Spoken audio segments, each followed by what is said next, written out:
Alors, on est donc parachat Bo cette semaine. Alors, on est dans le 12e chapitre. C'est marqué Vayomer Hashem el Moshe. Donc, a dit Hashem à Moshe, Vel Aaron et Aaron, Be'eretz Misraim les morts, Achodesh Hazel Lachem Rosh Chodashim. On nous a demandé de compter à partir du mois de Nissan, le Rosh Chodesh Nissan. Oui. On est bien avant Matan Torah, donc on n'est même pas encore sorti d'Égypte. On est Rosh Chodesh Nissan, on est sorti le 15 d'Égypte, donc le 15 Nissan, et là on est Rosh Chodesh Nissan, et Hachem demande à ce qu'on compte le mois de Nissan ce jour-là.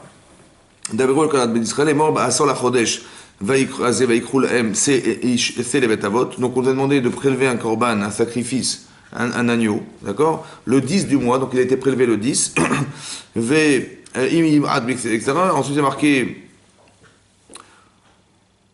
Ensuite, c'est marqué 7 amis Zachar ben Nekama. Après, il y a marqué Vaya le Mishperet ad Arba Asar. Donc, vous le garderez jusqu'au 14 du mois. Yom la Chodesh Hazeh, Veshachatoto. Et là, on l'égorgera que Chol Akal Adat Israël Ben Arbaim dans l'après-midi du 14. Ensuite, Valakru Min Adam. Donc, ce sang-là, on va prélever du sang de cet animal. Velatnu al Shte Mezuzot. On devra le placer sur les deux poteaux, vers la Mashkof et sur le linteau de la maison. À la bâti, Masher Yochlu Oto Ba'aim. Vous voyez, c'est ce korban qu'on va devoir consommer. Ve'achlou et abassar balaïlazé, donc on mangera ce korban Pessah le soir du 14. Oui, baïj, matzot, umurim, mechlou, et vous le mangerez avec des matzot et du maror. Donc on doit, la première fois qu'on a mangé du korban Pessah, c'est quand 14. Le 14 du premier mois. On parle de qui ici? De qui il s'agit? Il s'agit des gens qui vont sortir d'Égypte. Eux, ils ont mangé le korban Pessah 14. Le 14 au soir, et ils ont mangé du maror, et ils ont mangé des matzot. Ça vous va ou pas? Le même jour. Le même jour. Ça va ou pas? Oui. Nous, on mange des matzot, pourquoi nous? Parce qu'ils n'ont pas eu le temps de sortir. Parce qu'ils n'entendent pas. Et eux, ils ont mangé des matzot ou pas? Oui. C'est bizarre. Ok. Ils ont mangé du maror. Pourquoi on mange du maror? Pour se rappeler d'amertume. Oui. Mais eux, ils vont s'en rappeler ou ils le vivent? Ils le vivent. C'est bizarre. Ensuite, c'est marqué comme ça. Plus tard, c'est marqué. Voilà, je continue le texte. Ve'achlou et abassar. Donc on mangera ce korban Pessah. Ve'lodochlu mimenu na mebouchal. On ne va pas le manger bouilli, mais bien grillé. Ouais. Imsli rocho al kerav al kirbo. Vototio mino et boker. On ne devra pas laisser des restes de ce korban et on devra le brûler dans le feu. Ouais, kacha tochelo oto mimotnav, etc. Ve'avarti beretz Misraim. Ensuite il dit cette nuit-là je vais passer. Hachem dit je vais passer. Ve'avarti beretz Misraim balayla hazeh. Cette nuit ve'kiti kol bechor. Et je frapperai tout aîné beretz Misraim dans le pays d'Égypte. Donc tous les aînés qui vont naître, qui seront des aînés dans le pays d'Égypte vont être frappés par la makat bechorot, la plaie des premiers mai. Mais Adam va behemar, des animaux et des hommes et des animaux. Bechol elokim Misraim et bechol elokim Misraim et tous les dieux d'Égypte et ses chefanim, je ferai des miracles. Vani Hachem, je suis Hachem. Vaya Adam lachem leot. Et sachez que ce sang pour vous sera un signe à la bâtine sur vos maisons. À la Asher Atem Sham, que vous vous y trouvez. Vers Haïtiet Adam. Et Hachem dit je verrai ce sang, mais pas sortir lechem. Et je passerai au-dessus de vous. Oui. Pas sortir, Hachem explique deux choses. Soit, pas sortir, ça a deux explications. Donc Yud Gimel, Rashi explique, pas sortir. Chamalti. J'aurai pitié de vous. Chamalti. Pessar, ça veut dire avoir pitié. Ouais. Ou bien, Rashi explique, non, pas sorti, mais Daleg. Il va sauter au-dessus des maisons. Donc, Pessar, ça a deux sens. Soit qu'on a pitié de nous, soit c'est la symbolique d'avoir sauté au-dessus des maisons. Sauté. Voilà, il a bondi. Ouais. Ayam et Daleg, Bet Israël, Bet Misraïm, Shayub Shurim, Letor, Zé. Ouais. Voilà. Ou Chamalti, j'ai eu pitié de vous, ou bien, pas sorti, j'ai sauté au-dessus des maisons. Je vous ai épargné en fait. Donc, réalité d'Adam, va sortir des rêves, donc il n'y aura pas, vous ne serez pas touché, la mâcherite, par celui qui détruit. Ouais, il y a un ange qui est destructeur, mais qui ne détruit que, qui détruit. Donc, si vous avez fait cette mise-là d'avoir mis le sang sur sur les poteaux et les linteaux, et vous avez mangé le korban Pessah, alors pas sorti alechem, je passerai au-dessus de vous et j'empêcherai le mâcherie de destructeur, Be'akoti Beretz Misraim, de vous frapper, donc frapper d'Égypte, mais pas vous frapper vous. Qu'est-ce qu'on apprend de là? Depuis le départ, qu'est-ce qu'on voulait nous dire au départ? On voulait nous dire que qu'est-ce qui nous sauve finalement? C'est cette émouna-là auquel on a fait preuve, et aussi la mitzvah qu'on a dû accomplir. Qu'est-ce qui nous sauve en vérité au fond? Est-ce que c'est les armes? Est-ce que c'est Hachem en fait? Vous comprenez qui nous sauve? Oui, ça veut dire que la mitzvah qu'on a dû faire de sacrifier comme un Pessah, et aussi d'avoir eu le courage de mettre du sang, etc. Mais non. Qu'est-ce que c'était que le korban Pessah? C'était quoi comme animal? C'était un agneau qui était le dieu des Égyptiens. Ouais, c'est le dieu des Égyptiens. Et ils ont eu le courage. De le sacrifier. Est-ce que vous auriez été capable vous, de faire des trucs pareils? Vous vivez en Égypte, les dieux, c'est qu'on prenait un dieu, je sais pas, des chrétiens, et on allait le sacrifier devant eux, on prenait son sang, et on leur montre, qu'est-ce qu'on a fait en vérité, qu'est-ce qu'on a fait? On a montré, c'est une preuve de courage, parce qu'on a été capable de faire ça, ouais, et à part ça, de le mettre au linteau et au poteau de nos maisons pour dire, moi je m'affirme, voilà, je me mets directement, je vous montre qui je suis, c'est courageux ou pas? Plus que Hein? courageux. Oui. Très bien. C'était nécessaire? Je crois pas, Hachem, il a fait tellement de miracles. Il a toutes les plaies d'Égypte. Ouais, donc on est la 10e plaie d'Égypte. Hachem, il a fait tout le travail. Qu'est-ce qu'on a fait, nous? Qu'est-ce qu'on a fait? On a subi les miracles des plaies d'Égypte, n'est-ce pas ou pas? Mais est-ce que ça suffisait? Dieu, voilà, qu'est-ce qu'il a fait? Bon, on est passé tant et tant d'années esclaves en Égypte, oui, c'est vrai. Et après, Hachem nous a promis qu'il nous libérait, nous a libérés. Chazak ou Baruch, on va recevoir très bientôt la Torah. C'est ça le projet, n'est-ce pas? Est-ce que ça suffisait? On voulait que quoi? Faut être méritant. Mais qu'est-ce qu'il faut faire?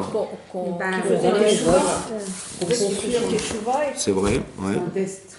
Mais est-ce que ça suffit de dire, ouais, Baruch Hashem, j'ai compris, j'ai vu les plaies d'Égypte, Dieu nous a sauvés, Dieu existe, ça suffit. Ça suffit ou pas? Qu'est-ce qu'il fallait faire? Il fallait s'affirmer, mais c'est il fallait s'affirmer. Il fallait faire quoi? Il fallait passer à l'action. Tuer une idole, en fin de compte. Sacrifier une idole. Ouais, sacrifier quoi? Il fallait faire monsieur Le dieu d'Égypte. parce qu'il risquait de mourir. Ouais, il fallait démontrer quelque chose. Ça suffisait pas de penser. Vous avez vu ce qui est marqué là ou pas? Est-ce que ça suffit qu'on ait conscience qu'on est juif, on ait conscience que Baruch Hashem? Il faut prendre des risques. Ouais, il faut faire quoi? Ouais, mais c'est quoi les actes ici? C'est pas un acte simple. C'est un acte compliqué. Il faut renier quoi? Il faut renier tout ce qu'on a toujours été, en fait. C'est vrai, non? On est en Égypte, idolâtre et tout ça. Il faut renier son passé. Il faut être capable de il faut être capable de démontrer qu'on fait avec abnégation de tout le passé qu'on avait derrière soi. C'est énorme, non? C'est quoi le Corban Pessah finalement au final? C'est quoi? C'est de sacrifier l'idole. Hein? Et de démontrer, et de récupérer ce sang. Le sang du sacrifice, c'est qu'on va mettre et de montrer que voilà, c'est terminé. Voilà, je mets les mezuzot et tout, et c'est ça qui nous protège. C'est marrant, hein? Non? C'est une très forte symbolique, ça veut dire quoi pour vous? On va récupérer ce qui était faux dans notre passé, et on va s'affirmer en sacrifiant ce genre de situation, et on va carrément récupérer le sang, on va mettre au linteau et au poteau de nos maisons pour affirmer que voilà, on a sacrifié notre passé, on s'affirme. C'est une manière de s'affirmer, non? C'est pas une manière de se cacher, on est l'inverse de ce que... On dit, on n'est pas juif en se cachant, ça va? On dit, voilà, Dieu a fait des miracles, mais bon, surtout, taisez-vous et ne vous affirmez pas, surtout pas. On voit que non, on est dans l'affirmation, dans la capacité à démontrer qu'on est fier d'avoir fait ce choix. Et d'abord, on a fait abstraction du passé, on l'a démontré parce qu'on a sacrifié le Corban Pessah, ouais. Et à part ça, on s'est démarqué en affichant à tout le monde, voilà ce qu'on pense. Soit le sang était à l'intérieur, soit il était à l'extérieur. Ouais, c'est une marque moquette. Mais quelque part, ça veut dire qu'on a voulu montrer quelque chose. Ouais. On n'a pas simplement démarqué notre personne parce qu'intellectuellement, on est différent. Hein? On a démontré physiquement et on a montré aussi. On a démontré et on a montré. C'est bien différent. Hein? C'est-à-dire que ça ne suffisait pas. Hachem, il n'attendait pas simplement de dire, écoutez, bon, on arrive à une date. On a statué une date, voilà, c'est à tel jour ils vont sortir et ils vont sortir. Non, on est dans c'est pas tout le monde qui sortira. C'est-à-dire que qu'est-ce que tout Hachem, il a fait énormément de choses pour nous. Mais est-ce que ça suffisait? Ouais. Et pourquoi il l'a fait à votre avis? Ouais. Pourquoi il l'a fait? Pour arriver à construire cette relation avec lui, n'est-ce pas? Il a fait tous ces miracles, tout ce chesed, tout ça pour qu'on arrive à démontrer quelque chose, à nourrir chez nous quoi finalement? À nourrir cette volonté d'aller contre une autre volonté. C'est vrai ou pas? Oui. C'est comme ça que ça marche. Maintenant, est-ce que c'est suffisamment fort? C'est chacun avec sa sensibilité, chacun avec sa compréhension, chacun avec son Yetzirah. Parce que faire abstraction du passé, c'est simple ou pas? Non. Très dur.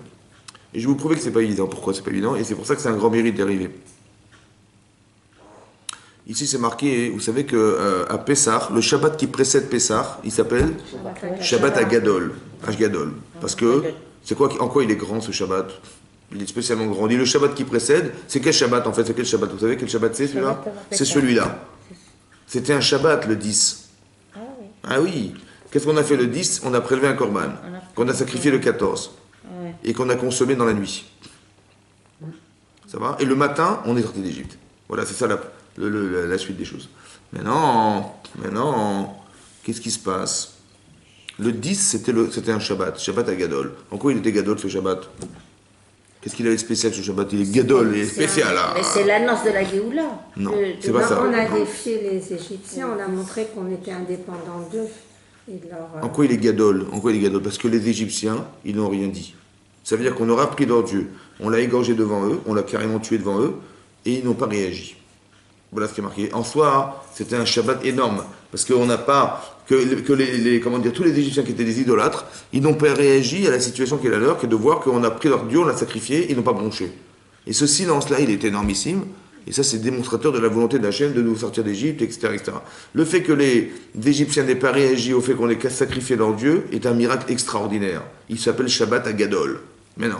En quoi il est énorme ce Shabbat? Pourquoi il est énorme? Parce que il y a eu la première plaie, c'était quoi la première plaie d'Égypte? Dame. Le sang. Dame, le sang. Est-ce qu'ils ont été capables de reproduire du sang? Oui. Tzvardéa, des grenouilles. Kinim, les poux.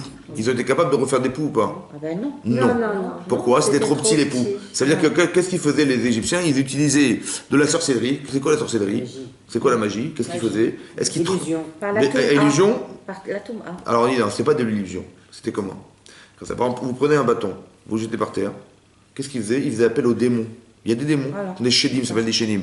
Mais qu'est-ce qu'il fait le shed? Ouais, c'est un shed, c'est un démon, c'est un ange, un démon. Qu'est-ce qu'il fait? Il prend le bâton, il va dans la forêt, il récupère un serpent, il remet le serpent à la place du bâton. En combien de temps? Même pas le temps de voir qu'il y a eu un déplacement. Parce qu'à vue d'œil, qu'est-ce que vous voyez? Vous voyez, tiens, bizarrement, le bâton devient serpent. Mais qu'est-ce qu'il a fait? Il a pris le bâton, il l'a mis à la forêt, il a récupéré un serpent, il l'a mis là. En un quart de millième de seconde, et vous avez cru que le bâton devenait serpent. Ça va? C'est de la sorcellerie, ça. C'est pas de la manipulation, c'est carrément d'utiliser des forces négatives et d'utiliser pour le mal. Ça va? Voilà, c'est comme ça qu'on fait. C'est bon? Maintenant, c'est possible avec des choses qui sont de matière à ce qu'on puisse les transporter, les déplacer. Mais des poux, c'est trop petit. Alors, ils ont dit, c'est pas sorcier, ça. C'est divin. Etzba Elokimi, ça c'est le doigt de Dieu. Qui c'est qui a dit ça? Les sorciers. Mais quand bien même, par eux, il s'est entêté, il n'a pas voulu écouter. D'accord? Mais déjà depuis la troisième plaie, les Égyptiens, ils ont dit, c'était déjà Dieu depuis longtemps déjà. Oui, non? La troisième plaie, c'était déjà Dieu. La quatrième, a fortiori, la cinquième, a fortiori, la dixième, a fortiori. Donc quand on arrive à la dixième plaie, on a carrément, ils ont abdiqué carrément les Égyptiens, à la dixième plaie, ils ont abdiqué. Donc si tu leur prends leurs moutons et tu les gorges devant eux, ils vont réagir ou pas? Ben non, donc c'est quoi le miracle Gadol, le grand miracle? Quel est où le grand miracle? Vous comprenez ou pas? Hein? Ils n'ont rien dit, les Égyptiens. Mais c'est normal, madame, c'est normal, puisque depuis la troisième plaie, ils ont reconnu que c'était Dieu déjà. Ouais. Donc cette troisième plaie, c'est sûr, c'était Dieu. Ils ont même dit, Etzba Elokimi, c'est le doigt de Dieu. C'est impossible. Nous, humainement, on ne peut pas faire une chose pareille.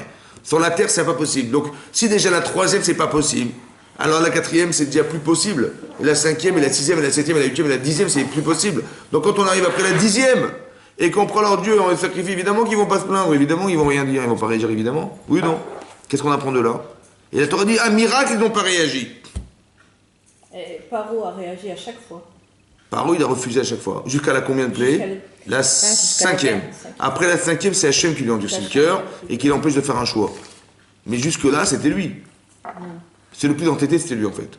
Parce que par orgueil, parce que par pouvoir, par désespoir. Mais moi, ce qui m'intéresse, c'est de comprendre comment ça se fait que la Torah appelle ce Shabbat à Gadol. Mais il n'est pas Gadol, il n'a rien Gadol, il n'a rien géant. Puisque c'est évidemment comme ça, évidemment qu'ils étaient convaincus. Donc, qu'est-ce qu'on apprend de là? On apprend de là hein, que non. C'est incroyable, hein, que non. Ça veut dire que même s'il dit que tu lui démontres que son Dieu il est faux, ou que son Dieu il n'est pas juste, donc il y a Dieu et il y a les autres, ils diront toujours ouais mais nous on a un passé, je suis désolé, on a un passé. Ils sont quand bien même convaincus qu'il y a les deux. C'est dingue, hein. Quelqu'un qui a des fortes convictions du passé et qui les a bien ancrées en lui, tu lui diras le contraire, il dira oui d'accord mais j'ai mes dieux, j'ai mes machins, j'ai mes habitudes, j'ai mes trucs. Et donc le fait qu'ils ne se soient pas rebellés malgré ça, c'est un miracle. Ça veut dire que vous avez compris la démonstration? Très intéressant de comprendre que c'est pas simple d'éliminer son passé. Parce qu'on vit sur des choses qui sont de notre propre existence. De renier ça, c'est pas évident. La preuve, c'est que les Égyptiens n'ont pas été capables de le faire. Oui. Alors comment on est capable de le faire? Comment on va y arriver? Quand on fait teshuva, on est obligé de renier quelque chose, évidemment. Oui, non. Alors comment on va faire? Parce que manifestement, eux, il aurait resté en tête qu'ils étaient quand même des idolâtres, malgré la démonstration extraordinaire et fantastique qu'Hachem fait de faire toutes les plaies d'Égypte, etc., ils ont reconnu eux-mêmes, ils ont dit oui, on reconnaît que Dieu existe, c'est sûr. Mais ça ne remet pas en cause, c'est vraiment, il n'y a pas de contraste. Tu dis pas, bah oui, ils avaient raison et nous on a tort. Non, non, on a quand même raison et on garde nos principes, et quand on ne s'est pas rebellé, c'est un miracle. Ça veut dire que c'est pas simple de renier son passé.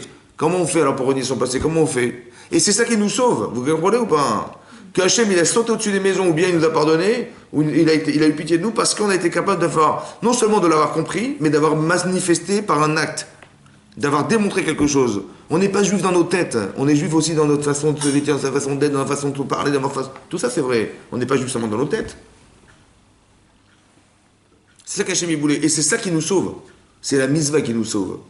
C'est l'attitude qui nous sauve, c'est la capacité qu'on a d'être d'autres personnes qui nous sauvent. Hachem, il saute au-dessus des maisons. Il empêche de nous toucher. Ça nous protège. Ça va, la mitzvah nous protège. C'est quoi qui nous protège finalement? C'est d'être des juifs, d'être des gens qui soient dans la cohérence. Ouais. Et ça remet tout en cause en fait. Ça veut dire que c'est la mitzvah qui nous sauve, c'est dingue. C'est la façon dont on a... Qu'est-ce qui nous agresse? C'est le manque de Torah qui nous agresse, c'est un truc de fou. Quoi. Hein? Que tous les problèmes qui existent dans le monde, parce qu'il n'y a pas cette Torah. Si tout le monde était dans la Torah, il n'y aurait eu aucun souci. Il n'y aurait eu aucune possibilité, ouais. Hachem, il aurait empêché le destructeur de nous toucher. De quelque manière qu'il soit, ce soit la réduction de la maladie, le mot de Parnassa, les agressions, tout ça, c'est une manifestation ouais, du manque de Torah dans le monde. La preuve, c'est que quand on est capable de démontrer... Qu'est-ce qu'on a fait? On n'a rien fait du tout, nous. Qu'est-ce qu'on a fait? On a accepté ce qui nous est arrivé. On a pris le Corban de Pessah, on a été courageux, c'est vrai. On a sacrifié ça, on a pris ça, on a aspergé nos linteaux, les poteaux. Et voilà, basta, voilà ce qu'on a fait. Et ça suffit pour nous sauver, ça. C'est-à-dire d'être démonstrateur, de s'affirmer dans ce que nous sommes. Vous voyez, on n'est pas dans un doute, on n'est pas oui, mais qu'est-ce qu'ils vont dire les gens et qu'est-ce qu'ils vont... Si je doute déjà, c'est déjà que je donne une force à l'autre. Vous comprenez ou pas? C'est-à-dire que je suis agressé par la force que je donne aux autres. Quand je dis, ben oui, mais et qu'est-ce qu'ils vont dire les gens de nous? Et qu'est-ce qui va se passer si on est trop juifs et si on est machin, les gens, et l'antisémitisme, et les machins? En vérité, c'est des scénarios qu'on s'invente parce qu'on n'est pas clair.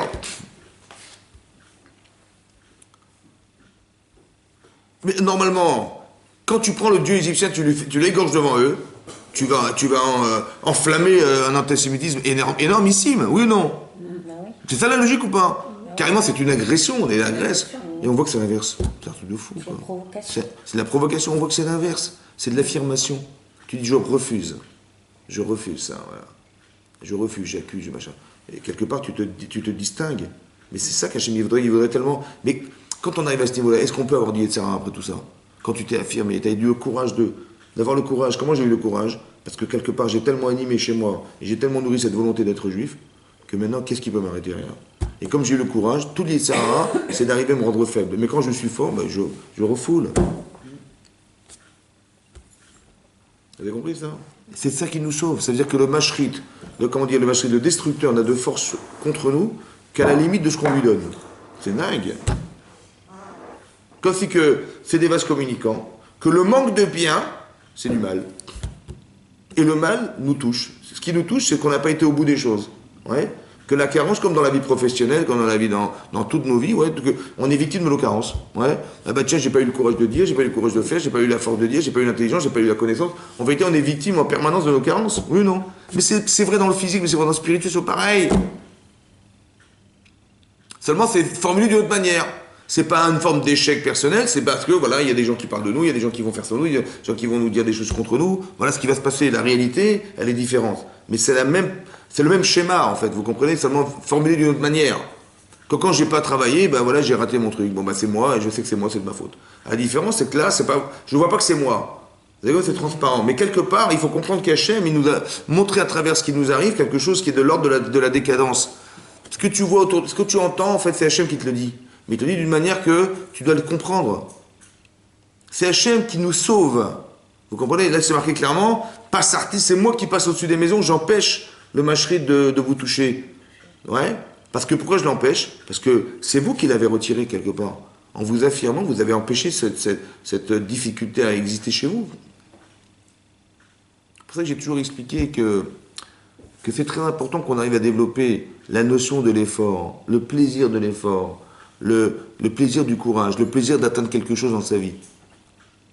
Le plaisir. Pas dire, ah oui, mais tu te rends compte tout ce qu'il faut que tu fasses pour y arriver, ça va être trop dur. La culture de l'inverse, ça veut dire la culture de dire, on est tout le temps en train de s'expliquer pourquoi c'est pas possible. Pourquoi c'est tellement compliqué. Et qu'est-ce que tu vas devenir de tout ça, etc. Tu vois qu'on on pèse dans nos consciences, on nous a toujours rappelé dans nos consciences que, ouais, mais si tu te rends compte tous les efforts qu'il faut fournir, laisse tomber, c'est trop dur. Ouais, on est comme si qu'on était capable de nous amener à l'idée que finalement, c'est peut-être pas forcément pour nous, et qui dit que les résultats va aboutir, et combien d'efforts il faut exprimer pour y arriver, et combien tu vas mettre à dos tous les gens qui vont être contre toi, etc. Tout ça, c'est du Yetzirah, en fait. C'est quoi l'Yetzirah? C'est parce que je sais que je suis faible, et donc je vais tout le temps cultiver ma raison d'être dans la faiblesse. Oui, mais en vérité, c'est pas une chose qui est définitive. Il suffit de penser fort pour pouvoir arriver à inverser la réalité. Je pense fort, je m'affirme. Tous les problèmes qu'on a aujourd'hui, même en politique, etc., c'est parce qu'on est faible. On n'est pas affirmatif. Et quand on dit non, c'est comme ça, plus rien.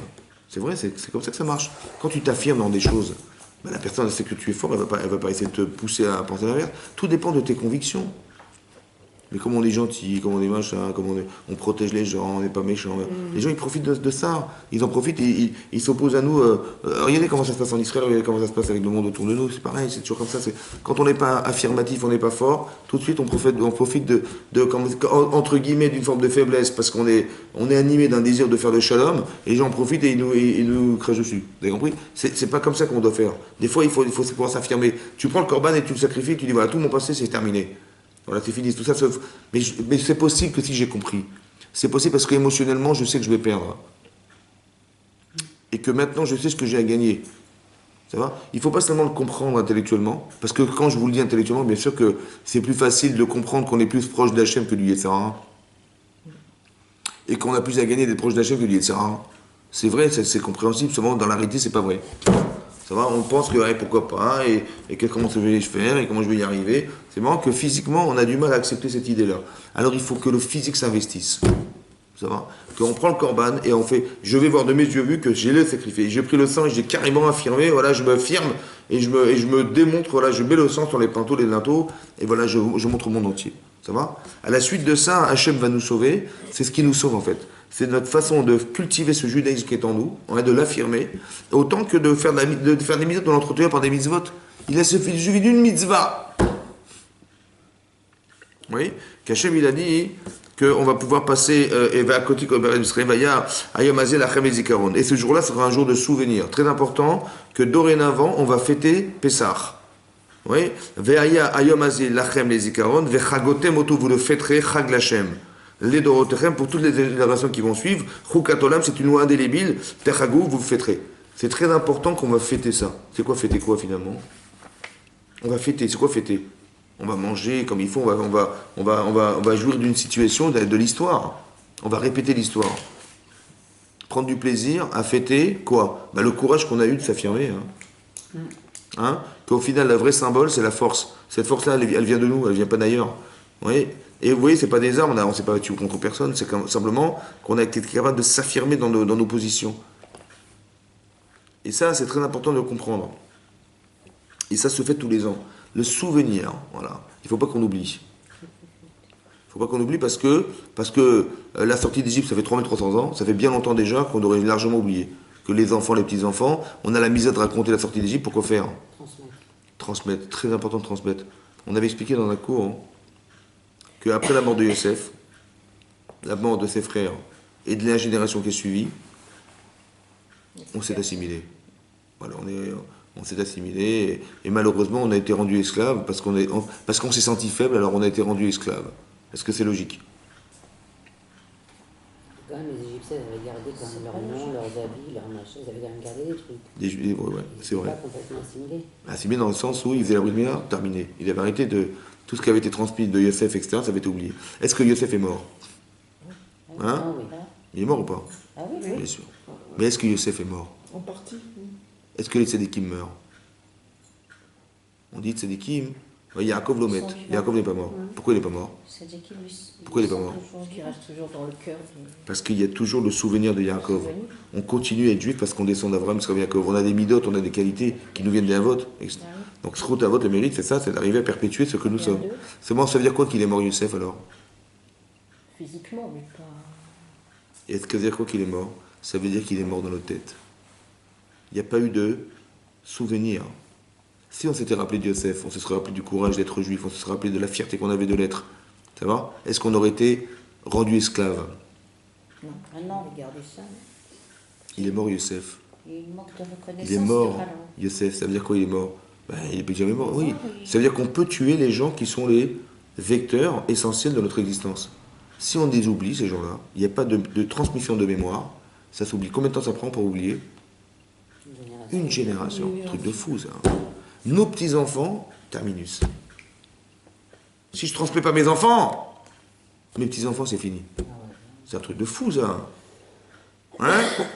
Le devoir de mémoire, ça veut dire qu'il faut rappeler que, tu vois, et combien il faut s'investir, ben, ça dépend de ton investissement personnel. Combien tu vas montrer à tes enfants. Parce que si tu montes peu, eh ben, tu verras, tu ne t'étonnes pas après que ça dérape, évidemment, c'est comme ça. Hein, oui, non. Quand les gens viennent vous voir, ils disent, ah, regarde, ma fille, quand il fréquente mon fils, il fréquente telle fille, machin et tout. Il dit, mais comment je peux m'arranger maintenant? Je dis, mais tu vas t'arranger maintenant. C'est maintenant le problème. Tu as toujours démontré que on était comme tout le monde, on était machin, comme tout le monde. Ben, c'est logique, il a été comme tout le monde. Hein. Mais c'est pas ça qu'il fallait faire. Il fallait montrer la différence. Pourquoi? Parce que tu vas perdre toute ton identité juive. Mais c'est pas pour l'identité juive, c'est parce que tu vas perdre le judaïsme, tu vas empêcher Hachem d'être Melech HaOlam, tu vas perdre ton lavaba, tu vas perdre tout ça, ta faculté à être fondamentalement juif, c'est ça que tu vas perdre. C'est pas simplement, on aurait pu être espagnol, on est juif, on aurait pu être portugais, on aurait pu être japonais. C'est pas une identité qui est relative à une race, c'est la relativité avec le judaïsme, avec notre neshama extraordinaire qu'on a en nous. C'est ça qu'on perd. D'avoir été choisi pour être le clan d'Israël, le peuple juif, le peuple d'Hachem, c'est énorme. C'est ça qu'on perd, vous comprenez pas? En une génération, tout. Donc il y a un devoir de mémoire. Foncièrement, il y a un devoir de se rappeler d'où on vient. De se rappeler aussi que la liberté, ça se paye. Ça coûte d'être libre, d'accord? Et c'est quand on sait qu'on est privé de liberté que le souvenir qu'on a eu un jour de ne pas avoir été libre nous permet d'avoir la conscience de la liberté. Ça va? Il faut tout le temps se rappeler qu'on était esclave, que c'était pas facile, qu'on nous a empêchés de vivre, qu'on nous a empêchés de s'exprimer, qu'on nous a empêchés parce qu'on voulait pas qu'on réfléchisse, qu'on pense à se libérer, qu'on pense à se libérer. Le fait de nous rendre esclaves, c'est de nous empêcher de penser. Vous comprenez? Parce que quand on a eu 8 ans, tout de suite on a dit, ben, il faut qu'on sorte. Et par moi, qu'est-ce qu'il a dit? Ben, on va vous rejeter du travail. Parce que vous réfléchissez à vous libérer. En nous rajoutant du travail, on nous a empêchés de penser. Maintenant, est-ce qu'on peut réfléchir au jeu? Est-ce qu'on a le temps? C'est un chesed Hachem, ça. Mais quand est-ce qu'on s'en rend vraiment compte? Parce qu'on se rappelle qu'un jour, ce n'est pas le cas.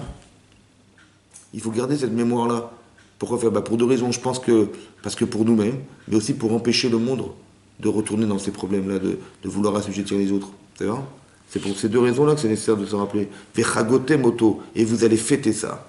Il faut fêter ça. C'est dingue, hein? Il faut fêter le fait qu'on ait le courage de s'affirmer. Il faut le fêter. C'est comme un anniversaire. Tu dis, on va fêter ses 3 ans, ses 4 ans, ses 10 ans. On va fêter le souvenir qu'on a eu le courage de s'affirmer.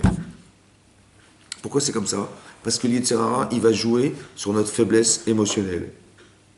Et pourquoi pas? Et c'est pas grave. Vous comprenez? Il faut que tu sentes que c'est grave. Mais pour ça, comment tu vas sentir ça? Parce que tu vas perdre ce que tu as fêté. C'est ça que tu vas perdre. Et ça, c'est très important de comprendre. Quand on fête quelque chose, il faut que ça soit logique.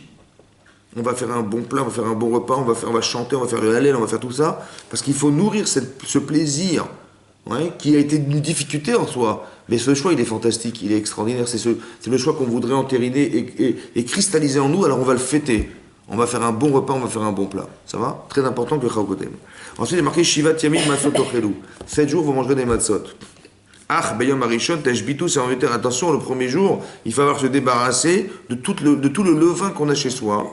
Ibatechem, qui colle à Ochel Chametz, pourquoi il faut s'en débarrasser? Parce que tout celui qui va consommer du levain pendant ces jours-là, Veni Cheta Nefesh, il sera condamné à Nefesh. Condamné, ça veut dire que Chayev Karet, ça veut dire retranché du monde futur.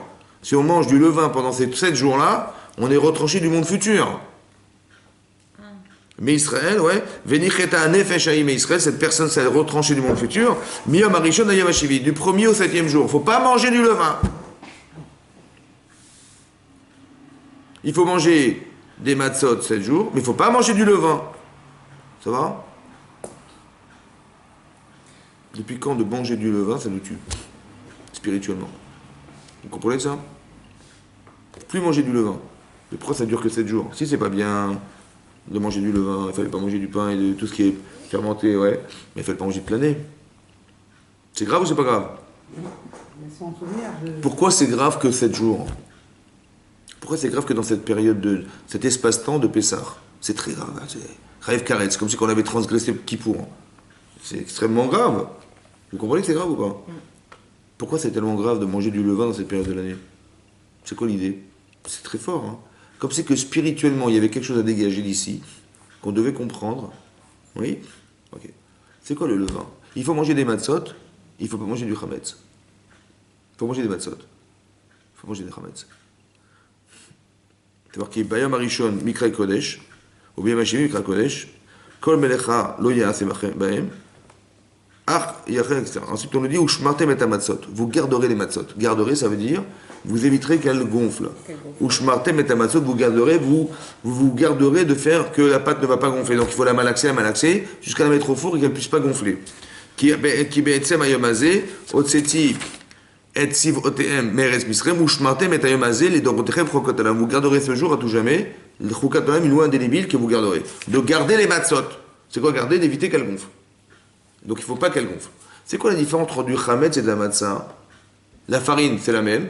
L'eau, c'est la même. Il n'y a pas de levain. Mais la différence, c'est... Mais comment elle gonfle? Grâce à quoi elle gonfle? Grâce au temps. Il ne faut pas qu'on laisse le temps qu'elle gonfle.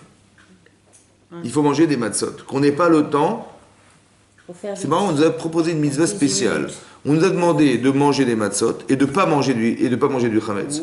Pendant cette période-là. Il faut manger des matzot, il faut manger quelque chose qui n'est pas tombé sous le coup du temps, mais il ne faut pas manger des choses qui sont tombées sous le coup du temps. Il ne faut pas que ça ait le temps de gonfler. Ça va? Le temps de gonfler. Qu'est-ce que c'est que l'air? C'est du vide. Quand vous, par exemple, vous prenez de la pâte, vous prenez de la pâte, oui, vous prenez de la pâte, c'est-à-dire que vous prenez de la farine, vous prenez de l'eau, et vous malaxez cette pâte, et vous pétrissez, et vous la posez sur la table. Elle fait quelle taille, cette pâte? Elle est toute petite. Toute petite. Mais au bout d'une heure et demie, elle est énorme. Bon, maintenant, si je vous saviez pas au départ que ça devait gonfler, voilà, je vous ai dit, allez, faites-moi une pâte, et je vous dis, allez, sortez dehors, allez vous balader, et vous revenez une heure et demie après. Et vous voyez une masse comme ça. Qu'est-ce que vous pensez? On a échangé la pâte. Au début, elle était comme ça, on l'a changée avec une autre. Ah ouais, oui, non. Si on était ignorant. Ignorante. Si vous dites ignorante, qu'est-ce que vous auriez imaginé? Vous allez vous balader une heure et demie, et vous revenez, et vous dites, mais tiens, mais je sais, attends, j'ai quand même le souvenir qu'elle était petite comme ça. C'est pas la mienne. Et ouais, c'est pas la vôtre. Ouais, on l'a échangée contre une autre. Oui, on vous a fait croire. Mais qu'est-ce que vous imaginez? Que c'est une autre pâte. Et combien elle pèse la deuxième? Si la première, attends, je me souviens, j'ai mis 1 kilo de farine, j'ai mis un petit peu d'eau, j'ai malaxé tout ça, j'ai pétri tout ça, elle fait 1 kilo. Celle-ci, elle fait 1 kilo. Donc la deuxième, qui est comme ça, elle déborde de la bassine, elle pèse combien à votre avis? Elle pèse pareil, mais il n'y a pas... Non, elle pèse combien? Si vous savez pas, vous êtes ignorant. Vous revenez, vous dites, on l'a échangé contre une autre, mais combien elle pèse la deuxième? 2 fois plus. Combien? Non, mais elle était comme ça la première, l'autre elle est comme ça la deuxième. Elle fait au moins 10 fois le poids de la première. Donc la première elle faisait combien de kilos? 1 kilo, la deuxième elle fait combien? Elle fait au moins 10 kilos. C'est sûr ou pas? Mais vous l'avez vu. Bah oui. Donc vous n'êtes pas idiote quand même, vous savez bien que ça fait 1 kilo, et ça fait bien sûr 10 kilos. En vérité c'est faux. Combien ça mesure? Ça mesure autant. Et ça pèse autant. Mais c'est pas possible. Elle est pleine d'air. Elle est pleine d'air. Deuxième chose que, 1, vous avez cru que c'était pas la même. 2, on vous a fait croire qu'elle était énorme. Mais vous avez vu qu'elle est énorme. Mais en vérité elle n'est pas énorme, c'est du vent, il n'y a rien dedans. Prenez une aiguille, vous percez, ça redevient la taille normale. C'était du vent en fait, on vous a fait croire. Ça va? Tout à fait. Qu'est-ce que vous apprenez de là? Vous savez ce qui est marqué là? La Gemara dit que le Chametz, c'est le Yetzer Hara. La fonction du Yetzer, c'est de croire que ce que vous voyez n'est pas ce que vous avez fait, et de croire que ce que vous voyez a 10 fois la taille de ce que vous croyez. Tout est faux. Tout est faux. Mais comment on va s'en sortir si on affirme qu'on est juif? Et qu'est-ce qu'ils vont dire les gens? Et on va développer l'antisémitisme, et on va développer... C'est quoi ça? Mais c'est du Chametz. C'est du gonflage. Tu vois, tu t'es affirmé, et ben c'est faux. Tu vois, c'est exactement l'inverse. Hachem, il t'a sauvé la vie. T'as compris la différence? C'est dingue. Hein, c'est compris pourquoi il faut manger de matzot. Il faut pas que ça ait le temps de gonfler. Ça veut dire quoi? Il faut pas que ça ait le temps de gonfler. Il fallait pas que tu aies le temps de croire. Il faut plus que tu aies le temps de croire Que, ah tiens, mais je veux m'affirmer, où elles vont être mes copines, où elles vont être machin, et comment je vais faire avec les gens, et comment je vais paraître, et de quoi je vais parler, et je vais ennuyer les gens. Voilà. Donc on se fait des films, d'accord? C'est du Hametz, ça. Ça va, c'est du Hametz. Il faut manger des matzot. Ça veut dire quoi manger des matzot? C'est du blabla. Ça veut dire quoi manger des matzot? Il faut attention, hein, parce que ça c'est condamnable. Hein. Venir Reta, ça veut dire que si on mange du Hametz, dans l'idée profonde, ça veut dire que si on reste dans le doute, on ne vit pas. Ouais. On n'a pas accès au monde futur. C'est un truc de malade qui est marqué là. Essayez de comprendre ce que je vous dis là. Si je doute, si je me fais des films tout seul, je ne suis pas dans le monde futur. Les matzot, ça représente. Je ne suis pas dans le monde futur. Je suis dans quel monde? La vérité. Je ne suis pas dans le monde futur. Je suis dans le monde du doute. De doute. C'est-à-dire que quoi? Pourquoi je doute? Parce que tu te rends compte de ce qu'on me propose? C'est comme si je vous disais, prends le Corban Pessah, qui est le dieu des Égyptiens, et égorge-le et mets-le. Pardon? J'ai pas compris là. Mais qu'est-ce qu'ils vont faire? Ils vont se rebeller, on va tous disparaître, évidemment. Ça va créer une rébellion évidente. Oui, non? C'est cette logique qui est la logique. Oui. Mais c'est la logique humaine. Mais Hachem, il m'a dit, prends le Corban Pessah et sacrifie-le. C'est ce que me dit Hachem. Mais c'est dingue, hein. Mais c'est contre la nature. Hein. Il va y avoir un Nes, un Yom Agadol. C'est un jour extraordinaire. Parce que tu verras que quand tu écoutes Hachem, tout va te changer, parce que c'est Hachem qui a raison. Tu dis, mais moi, tu te rends compte ce qu'il m'a demandé, le sacrifice, moi, c'est impossible. Mais pourquoi j'ai peur? Parce que je n'y crois pas. Parce que c'est pas possible. Vous avez compris? Mais c'est ça le Hametz. Le problème, c'est que la levure, elle est présente. Et ça va gonfler. C'est cette levure qui gonfle. C'est la levure que tu rajoutes qui va gonfler. En vérité, la farine, elle aura du mal à gonfler. Elle pourra gonfler, mais ça va prendre plus de temps. L'eau qui va se mélanger avec, elle va aussi du mal à créer une matière qui va faire que... C'est marrant parce que la farine en soi, c'est une matière. L'eau en soi, c'est une autre matière. Et le mélange crée une autre matière. Qui c'est qui crée le mélange? C'est nous. Ouais. Tu crées le mélange, c'est vrai. Mais il ne faut pas que ça gonfle. Il ne faut pas que ça ait le temps de gonfler. Il ne faut pas que tu aies le temps de douter, de croire ce que tu vas voir. Parce que moi, je te demande de faire des matzot.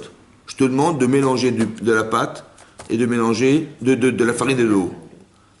Je te demande de faire comme un Pessah. Mais tu te rends compte ce que tu m'as demandé? Tu te rends compte? Mais d'où on vient, nous? D'où on vient, nous? Tu demandes un truc, c'est impossible. Et en plus de m'affirmer en mettant le sang du Corban des Égyptiens, du dieu égyptien, et de l'asperger sur mes tous les bateaux, mais c'est trop. Qu'est-ce qui va se passer? Mais tu te rends compte de ce que tu me demandes? Soit tu dis mais c'est fou, donc Dieu il est incohérent. Et c'est comme ça qu'il faut réfléchir, n'ayez pas peur. Hein. Ou il a raison, et donc il va se passer quelque chose d'autre. Ou Dieu est incohérent parce qu'il n'est pas au courant que c'est un Dieu égyptien, il ne se rend pas compte de ce qu'il m'a demandé, parce que ça va être le kourou derrière tout ça, ouais. Ou bien hein, Hachem il va m'aider dans ce que je vais décider. Il y a deux façons de penser. Mais alors comment il faut penser dorénavant? Tu dis, mais tu vas contre-courant de tout ce que tu as toujours fait toute ta vie. Hein, et tu vas contre-courant de ce que les gens pensent de toi. Ça va ou pas? C'est ça qui va se passer. Tu dis, mais je m'en sortirai pas. Tu as juste oublié un truc, c'est que Dieu t'a demandé. Et donc Dieu va t'aider. Ça va être un Yom Agadol ce jour-là. Que lorsqu'on aura décidé, ce jour il va être énorme. Il va falloir les fêter. C'est le jour de la Teshuvah finalement. Le jour où on a décidé, où on a basculé. On est passé de tout à rien. On est passé de rien à tout. On avait rien. On avait du Hametz, on avait des choses qui pouvaient nous faire douter dans nos vies. On a décidé que c'est terminé, ça va? Et en vérité, tout ce qui alimentait, il faut juste comprendre que j'avais à perdre et j'avais à gagner de changer. Vous avez compris la différence? Quand les personnes disent oui, il y a ton bon Dieu et il y a le mien, ça va? C'est qu'en vérité, j'ai des avantages à avoir le mien et tu as des avantages à avoir le tien. Mais en vérité, il ne peut pas y avoir deux, ça va? On ne peut pas être deux. On peut pas être deux, parce que celui qui est deux, il n'est rien en fait. Oui? Le pire en vérité, c'est les deux. C'est de se sentir bien d'un côté et bien de l'autre. Bien religieuse, bien pas religieuse, c'est pas grave, on s'arrange. Ça va? En vérité, qu'est-ce qu'on est? On n'est rien en fait, parce qu'on est ni l'un ni l'autre. Parce que ou t'es rachat ou t'es tzadik, il faut choisir. C'est-à-dire, le rachat, il peut faire tchouva, le tzadik, il peut avancer. Mais le moitié-moitié, ou alors on est bien comme ça, on n'évolue jamais en fait. Vous comprenez? C'est ça le Hametz. C'est pour dire, quand ça dépasse la limite de la frontière de la religion, on va dire, tout de suite, ça nous dérange. Ça va? Tu fais le corban, je suis désolé, ça va trop loin là, ça va? Et c'est cette limite-là qui est inacceptable. C'est le problème. Alors il faut que tu choisisses un jour. Il faut choisir. Tu peux pas être entre deux. Vous comprenez? Et dès l'instant où on fait un travail de conviction forte, de force, on a été contre quelque chose, on a été contre soi-même en fait. Vous comprenez? On a été contre le Hametz. Tout ce qui pouvait nous faire douter un jour. Il faut surtout pas que ça gonfle. Ça veut dire qu'il faut que tu manges des matzot. Ça veut dire quoi? Ça veut dire quoi manger des matzot dorénavant? Qu'est-ce que ça veut dire pour vous manger des matzot? Ça veut dire il faut que ce que je vais consommer, ce que je vais faire, n'est plus le produit d'un doute. Ça veut dire de m'affirmer. Quand vous affirmez, il n'y a plus rien qui vous traverse l'esprit. On n'a pas eu le temps de douter. Ça veut dire qu'on est sûr de nos faits. On est sûr de nos décisions. On est sûr. Vous avez compris? Rien ne vous a traversé l'esprit. Il n'y a pas quelque chose qui vous dit ouais, mais tu comprends, si je fais ça, qu'est-ce qui va se passer? Ça n'a même pas eu le temps de vous traverser. Ça n'a pas eu le temps de vous traverser. C'est ça, manger des matzot. C'est ça la liberté, en fait. Parce que quand je doute, est-ce que je suis libre? Maintenant, j'ai l'angoisse. Et qu'est-ce qui va m'arriver? Qu'est-ce qui va se passer? Est-ce que je suis libre dans ma tête? Non. Vous avez compris que la liberté, c'est de ne plus avoir le choix. La liberté. Quand tu dis, ben, ou je fais la misva, ou je fais la vera. Donc je suis libre, mais je vais choisir. J'ai compris que tu as une liberté de choix, mais est-ce que tu es libre? Ou est-ce que tu dis, ben, qu'est-ce que je vais faire? Je ne sais pas. D'avoir la liberté au fond, c'est de ne plus avoir le choix. Ça veut dire que quand tu as fait tes chouvas, est-ce que tu as le choix de refaire la vera? Mais non, parce que c'est impossible. Pour moi, c'est plus possible. Ma liberté, elle s'arrête là où j'ai choisi d'être. Maintenant, est-ce que je suis pollué par des idéaux qui vont faire que je vais changer? Jamais de la vie, c'est terminé. C'est ça ma liberté, vous comprenez? Ma véritable liberté, c'est pas d'avoir le choix, c'est de plus avoir le choix. Il y a des choses que vous ferez jamais plus dans votre vie. Est-ce que vous mangerez avec les mains? Ben, d'être libre, c'est dire t'as le choix. Ou tu prends une fourchette, un couteau, ou tu manges avec tes mains. T'as le choix. J'ai décidé de manger avec une fourchette de couteau. Ben, c'est une liberté de choix. Mais est-ce qu'un jour tu vas faire le choix de manger avec tes mains? Et t'es chigné comme ça et tu sortis dans ta veste? Peut-être, mais pourquoi pas? On est libre, on fait ce qu'on veut, non? Est-ce que tu peux te permettre de faire ça? Mais si tu fais ça, t'es un animal. Donc est-ce que tu as la liberté de le faire? Oui, j'ai la liberté de choix, mais je n'ai plus la liberté d'être. Parce que ça, c'est impossible pour moi. C'est fini. Vous avez compris qu'on fait l'amalgame entre croire que d'être libre, c'est d'avoir le choix. Mais en vérité, au fond, quand vous réfléchissez, la liberté, c'est de ne plus avoir le choix. Parce que maintenant que je suis un être humain évolué, ben, je ne mettrai plus mes mains dans la marmite, ni dans mon assiette. Impossible. Ni je mettais les pieds sur la table. Parce que je sais ce que je dois faire. Donc la liberté, c'est d'avoir un seul objectif, c'est d'arriver à atteindre que je n'ai plus le choix. Et toute ma vie, en vérité, je vais arriver à faire quoi? À éliminer ce que je ne suis, je ne suis pas, ou ce que je ne devrais plus être. Jusqu'à arriver à atteindre ce que je dois être, c'est ça ma véritable liberté. De plus avoir le choix. Vous avez compris? De laisser, d'alimenter mon yitzhara pour me faire croire. Est-ce que vous comprenez ça? C'est ça, manger des matzot. Par exemple, quand Moshe Rabbeinu, comme par hasard, il a tardé à descendre du Mont Sinaï. On n'a pas eu de chance. On a cru qu'il devait arriver dans quelques heures, il s'est attardé, il n'est pas arrivé. Qu'est-ce qu'on a cru? Il est mort. Ben, évidemment, il n'est pas tombé de manne sur le Mont Sinaï. Et 40 jours sans manger, sans boire, et qu'est-ce que vous croyez, vous? Il a survécu ou pas? Hein? Ben non. Et puis, est-ce que Moshe voulait absolument nous descendre la Torah et nous la donner?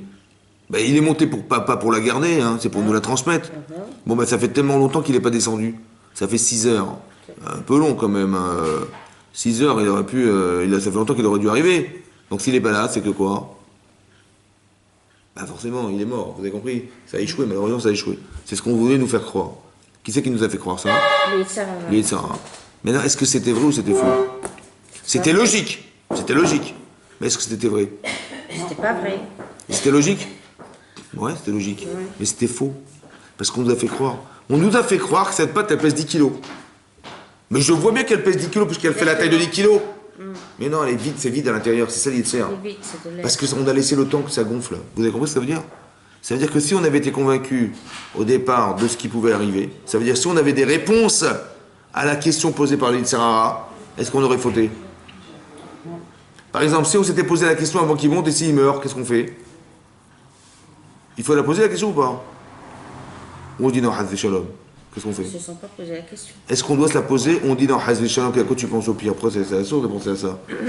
Attends, j'ai pas compris, c'est pas de penser au pire. Que si maintenant il s'en va, il disparaît, comment on va s'arranger sans vie? C'est une question ou pas? On dit non, Hazvé Shalom, il va très bien, tout va bien se passer, t'inquiète pas. Il n'y a pas de problème, t'inquiète pas, tout va bien se passer. J'ai pas de problème, moi. Mais ouais, c'est que si ça arrive, on fait quoi maintenant? Vous imaginez que parce qu'on n'a pas réfléchi avant, on n'avait pas de solution à la problématique qu'on a vécue, on a fait le veau d'or. Est-ce que vous avez compris ce principe? Parce que si on avait la réponse, si par exemple on avait dit, bah écoutez, c'est simple, si vraiment Moshe ne redescend pas du mont Sinaï, bah écoutez, je sais pas, on prendra Aaron, et sinon, bah, je sais pas, on attendra qu'Hachem nous dise que c'est lui qui désignera, comme il a désigné Moshe, bah, il va désigner le futur roi d'Israël, voilà, c'est tout. Bon, bah, vous avez compris, si on aurait été soulagé déjà. Mais non, si, maintenant il descend pas. Est-ce qu'on dit, ah, il est mort, on aurait paniqué, est-ce qu'on aurait paniqué? Mais non, parce qu'on a la réponse. Il faut pas que c'est le temps de gonfler, vous comprenez ce que ça veut dire maintenant? C'est-à-dire qu'il faut appréhender les choses. Et il faut oser poser la question. Et il faut avoir le courage de trouver des réponses. Et l'intelligence de trouver des réponses. Parce que je ne comprends pas pourquoi ils ont fait de l'idolâtrie au lieu de nommer un homme. À la place de Moshe, ils ont fait un Vaudor. C'est de l'idolâtrie. Ouais. Alors là-bas, on explique le Ramban, il dit c'est pas idolâtre. Ouais. Parce que comme ça. On dit le Kissé à Kavod. Vous savez, le Kissé à Kavod, le trône céleste, ouais. C'est quoi le trône? Est-ce que Dieu s'assoit sur quelque chose? Sur un trône? Est-ce qu'il a un siège en cuir sur lequel il s'assoit? Non. C'est quoi le trône? Sur quoi il s'assoit? Sur les bases de la création du monde. Sur quoi il s'assoit? Qu'est-ce qu'il y a là-bas comme visage? Vous ne savez pas? Yecheskel, il a prophétisé, Yecheskel Hanavi, il a dit, il y a la tête de l'homme, il y a la tête du taureau, il y a la tête du lion et de l'aigle. Bon, c'est quoi l'aigle? Ben, c'est le roi des animaux volatiles, le roi des animaux volatiles sauvages. Le lion, c'est le roi des animaux terrestres sauvages. La vache, le taureau, c'est quoi? C'est la tête de l'animal domestique et la tête de l'homme. Maintenant, si Moshe est mort, la tête a disparu. Qu'est-ce qui reste? Vous avez le choix maintenant. Vous avez ou la tête du taureau, ou la tête de l'aigle, ou la tête du lion. Faites quoi, vous? Intermédiaire d'Hachem. Qui c'est Kavod? Ben, vous choisissez quoi? Ben, on a choisi le veau. Ça va? Le veau qui est le fils de la vache. Le fils de la vache. Ça va? Mais en vérité, c'était profond.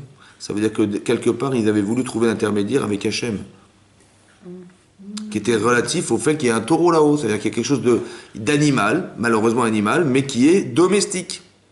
Pas sauvage. Vous avez compris ce qu'ils ont voulu faire? Ils ont voulu faire un lien. Maintenant, pourquoi un veau en or? Parce que la matière, ça se transforme. La matière, ça s'use, mais ça se répare. Mais un être humain, ça se répare? Il est mort. Alors, qu'est-ce qu'on fait? Il est mort. Alors, comment vous allez vous pouvez rien à faire. Donc, on prend des matériaux et on prend quelque chose qui symbolise quelque chose de très fort. Vous avez compris? C'était une grande prophétie qu'ils ont eue. C'était pas n'importe quoi. Ils n'ont pas procédé comme des idiots devant. Vous avez compris? C'est très intelligent. Mais seulement le truc, il est que, en quoi c'est une avodazara? On y a marqué dans la Torah avodazara. C'est un service étranger. Étranger ou faux? Étranger. Il n'est pas faux. Il est faux aussi. Alors il fallait dire faux. Il est les deux. Étranger, ça veut dire qu'il n'est pas faux. Mais il est étranger. En quoi c'est étranger? Alors là-bas, le Rav Dessler, il explique comme ça. Quand vous progressez dans la vie, il ne faut surtout pas croire que quand c'est dur, il faut revenir à la case départ. Comme j'étais avant. Même si c'était pas... Par exemple, il y a deux conceptions dans la vie. Soit vous croyez en la physique réelle des choses. Par exemple, il faut manger pour vivre, et si je ne mange pas, je ne peux pas vivre. Donc qu'est-ce qui me nourrit? Qu'est-ce qui me fait vivre? La nourriture. Ou bien je dis non. En vérité, ce qui me fait vivre, c'est la volonté d'Hachem. C'est sa volonté. Seulement, il faut manger pour accéder à cette volonté. Mais en vérité, au fond, ce n'est pas la nourriture. Maintenant, il est possible qu'à un niveau de conception, on arrive à se passer de manger. Parce qu'au fond, on ne vit pas parce qu'on mange, on vit parce que c'est Dieu qui l'a décidé. Mais pour y arriver un jour, alors il faut manger, il faut faire des brachot, il faut faire Birkat Amazon, pour se rappeler que la nourriture vient d'Hachem. La bracha de ce qui me nourrit, elle vient d'Hachem. Ça va? Jusqu'au jour où quoi?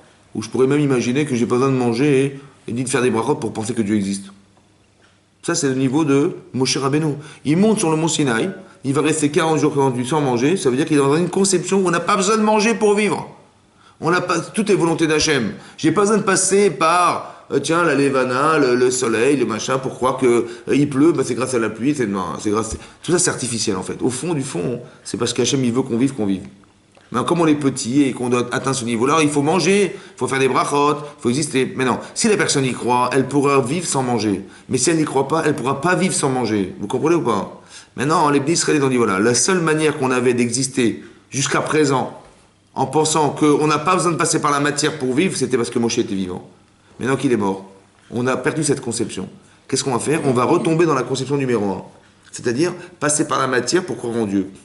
On va refaire des brachot pour manger. Comme il vous arrive des choses dans la vie, vous dites tiens, Mina Shamaim, Baruch Hashem. Donc comme c'est que Dieu existait parce qu'il a fait ça. Vous avez compris ce que je veux dire? Nous, notre avodat Hashem, c'est de dire il nous arrive un truc comme ça, tiens, c'est un signe de Dieu, il faut que je fasse teshuva. Il m'est arrivé ça, Mina Shamaim, Hashem, je le remercie parce que. Donc comme si Hashem existait parce qu'il m'était arrivé ça et parce qu'il m'est arrivé ça. Non, Hashem, il existe parce que, indépendamment de ce que tu as vécu. Seulement on y croit parce qu'on a vécu, vous comprenez ou pas? Ils ont voulu repasser par le mode matière. Le veau d'or, c'est une autre façon de cultiver l'existence de la Avodat Hashem. De quelle manière? Parce que je passe par la matière. Je vais dire une bracha avant de manger. Je vais faire le Birkat Hamazon après avoir mangé. Je vais prendre mon loulav, je vais prendre mon tzitzit, je vais prendre mon machin, je fais des misotes pour me rappeler qu'Hachem existe, etc. Vous comprenez? J'utilise la matière pour arriver à faire exister Hachem. Comme on avait toujours fait, mais cette relation qu'on avait avec Hachem au départ, elle a disparu. Alors ça s'appelle une avoda zara. Vous savez, quand on était là-haut, on a dit on va faire un travail étranger, un service étranger. Ce service étranger, il est interdit parce que quand tu es là-haut, tu dois rester là-haut. Il ne faut pas descendre. Mais ce que je fais, c'est pas interdit. J'ai compris, mais c'est dommage que tu baisses de ton niveau du départ. Tu retrouves ton niveau de départ alors que tu as avancé depuis le départ. C'est dommage. Ça aussi, c'est du Hametz. Ça aussi, ça a gonflé dans ta tête. Tu dis, tu vois, d'être là-haut, on n'y arrivera jamais. Il faut mieux descendre en bas. C'est moutard, c'est une avoda tara. C'est une avoda qui est permise, mais qui est étrangère, en fait. Elle est permise, hein. Mais elle n'est pas fausse. Parce que c'est ce qu'on pratique tous les jours. Mais elle est étrangère, parce que quand on a un niveau tel, on ne peut pas descendre. C'est dommage. Ça, vous avez compris? C'est ça le veau d'or. Le veau d'or, ça veut dire de pouvoir croire que le niveau que j'ai atteint, il est trop compliqué, il vaut mieux que je redescende. C'est-à-dire que tu as accepté de régresser. Quand on dit qu'on n'évolue pas, on régresse, ça veut dire quoi le pshat? C'est que si tu n'avances pas, tu recules. Pourquoi? Pourquoi si j'avance pas, je recule? Pourquoi je dis pas si j'avance pas, j'avance pas? Quand j'avance, j'avance, et quand je recule. Mais pourquoi quand j'avance pas, je recule forcément? Pourquoi quand j'avance pas, j'ai forcément reculé? Hein? Où est-ce que j'ai reculé? Statique. J'ai pas. Stagner. Pourquoi pas? Vous avez une position, soit vous êtes assise, soit vous courez, soit vous reculez. Mais quand vous êtes assise. Pourquoi vous ne pouvez pas stagner? C'est le doute, on va laisser la place pour le doute. En quoi le fait de stagner, c'est régresser? Régresser, pourquoi? Une eau stagnante, ça pourrit. Mais pourquoi, d'accord? Mais Donc, pourquoi? nous, on ne doit pas stagner. Non. Et pourquoi on pourrit? On pourrit pas, voilà. On régresse. En quoi vous régressez? Pourquoi il n'y a pas de situation neutre dans la vie? Il y a où tu avances ou tu recules? Pourquoi? Mais non, voilà, il y a une situation neutre, là je fais rien. Il faut pas être statique. Pourquoi?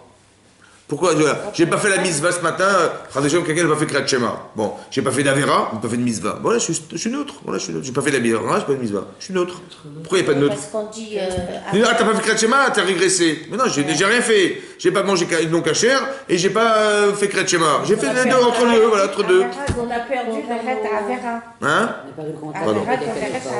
Mais qu'est-ce que j'ai pas fait? Qu'est-ce que le fait de pas faire, en quoi c'est grave? J'ai pas mangé de cochon et j'ai pas mangé de matzot. Voilà, j'étais entre deux. Voilà, j'ai pas fait d'Avera, j'ai pas fait de mitzvah. En quoi j'ai reculé? On n'a pas de proximité avec Hachem. Quand on ne fait pas de mitzvot. Alors la régression, c'est pourquoi vous l'avez pas fait? Hier, vous avez fait le schéma. Pourquoi vous l'avez pas fait aujourd'hui? Forcément, il s'est passé quelque chose dans ma tête qui m'a empêché de faire. C'est ça, régresser. Vous avez compris pas?